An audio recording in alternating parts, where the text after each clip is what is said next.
So I'm going to give you a quick tip on how you can get a perfect layer every time.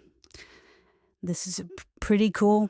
So I'm printing this stencil, and because it's only going to be, 1 or 2 layers, it's very important to get those first layers right.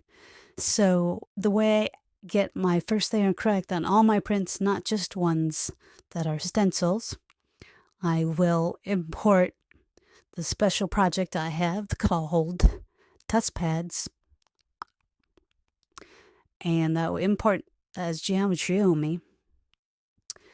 And it puts them right here, which is not where I want them necessarily, so I'll go ahead and move them to the left. It's pretty close to this. I'm going to move this now to the right. I'll show you what happens if you don't move it.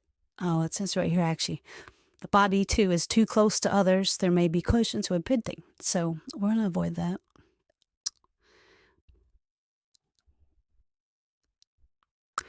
All right, so now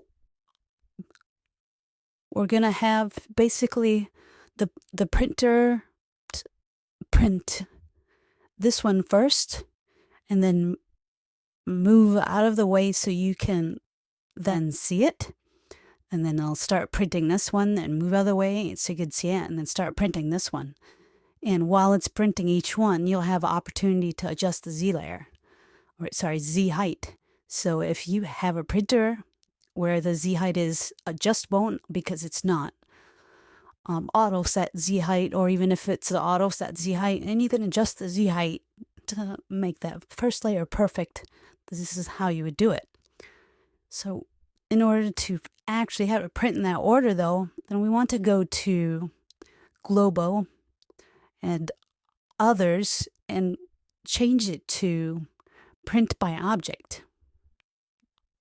And I guess time lapse isn't supported when you do that.